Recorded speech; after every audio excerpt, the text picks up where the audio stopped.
మన తెలుగింటి పిండి వంటల్లో గవ్వలకి ఎంత స్పెషల్ ప్లేస్ ఉందో చెప్పనవసరం లేదు.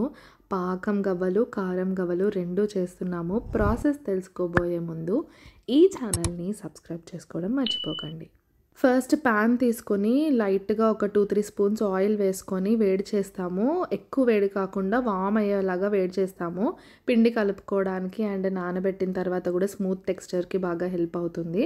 సో, ఆ ఆయిల్ వేడి చేసి పక్కన పెట్టుకున్న తర్వాత ఒక పెద్ద గిన్నె తీసుకొని 1/2 కేజీ మైదా వేశాను. దాంట్లోకి ఒక 4 పెద్ద పెద్ద స్పూన్స్ రవ్వ వేసామన్నమాట.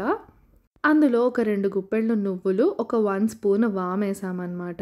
ఇప్పుడు ఒక 1 స్పూన్ ఉప్పు వేసేసుకొని, ఇందాక వేడి చేసి పెట్టుకున్నాం కదా ఆయిల్, అది వేస్తూ కొద్ది కొద్దిగా మెల్లమెల్లగా కలుపుకుంటూ ఉండాలి.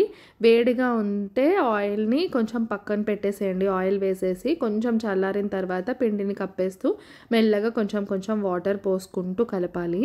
వాటర్ కూడా కొంచెం గోరువెచ్చని నీళ్ళు పోసి కలుపుకుంటే ఏంటంటే బాగా నానుతుంది. ప్లస్ టెక్స్చర్ కూడా బాగా వస్తుంది స్మూత్‌గా. సో, చూసారు కదా చాలా టైం పడుతుంది. అలా మెల్లగా మొత్తం పిండంతా కలిపేసుకొని ఒక 1 అవర్ పక్కన పెట్టేసుకోవాలి. బాగా నానుతుంది కదా! ఒక 1 అవర్ తర్వాత మళ్ళీ నీట్‌గా పిండంతా తీసి బాగా కలిపి చిన్న చిన్న ఉండలుగా చేసుకొని చాలా చిన్న రౌండ్స్ చేయాలన్నమాట. గోలీ కన్నా చిన్న సైజులో రౌండ్స్ చేయాలి. ఆర్ గోలీ సైజ్ చేసుకున్న కొంచెం పెద్ద గవ్వ కావాలంటే రౌండ్స్ చేసుకొని పక్కన పెట్టుకోవాలి. ఎక్కువసేపు పెడితే ఆరిపోతాయి. సో, వెంటనే గవ్వలు ఒత్తేసుకునేలాగా చేసుకోవాలన్నమాట. రౌండ్స్ అన్నీ చేసుకుని పెట్టుకుంటే మనకి ఈజీ అవుతుంది కదా! సో, ఆ పిండి టెక్స్చర్ కూడా మనకి అర్థమవుతుంది. గవ్వ చేస్తే నిలబడుతుందా లేదా అనేది. సో, దాన్ని బట్టి చిన్న చిన్న రౌండ్స్ చేసుకుని పక్కన పెట్టుకుంటాము.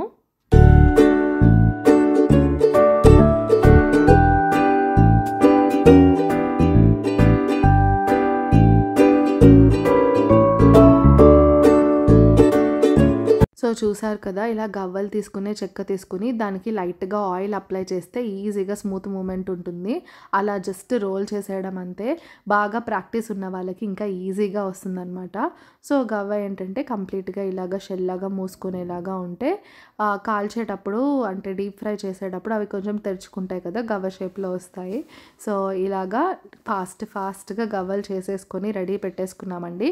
సో, సగం పిండి ఏం చేసామంటే పాకం గవ్వలు చేసాము. ఇంకొక సగంలో ఏం చేసామంటే ఒక 1 స్పూన్ కారం కలిపేసి మళ్ళీ సేమ్ బాగా మిక్స్ చేసేసి దాన్ని మళ్ళీ కారం గవ్వల్లాగా వేసాం. దానికి పాకం పట్టకుండా ఉట్టిగా కారంగా బాగుంటాయి కాబట్టి అలా కూడా చేసామన్నమాట. ఆయిల్ వేడెక్కాక ఒకేసారి అన్నీ వేపేసాము. చూసారు కదా ఇలా గోల్డెన్ షేడ్ వచ్చిన తర్వాత తీసేసాము. చాలా బాగా వచ్చాయండి. గుల్లగా వచ్చాయి. టేస్ట్ అయితే చాలా బాగుంది. పాకం గవ్వల కోసము పాకం పట్టాలి కదా! ఒక 1/2 కేజీ బెల్లం తీసేసుకుని కోరేసుకుని పక్కన పెట్టేసుకోవాలండి.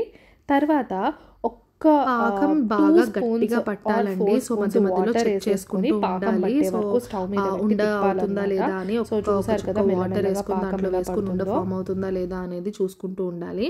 అందులో ఒక 1 స్పూన్ ఇలాచీ పౌడర్ వేసుకొని మళ్ళీ బాగా పాకం పట్టే వరకు ఇట్లా ఉడకనివ్వాలన్నమాట.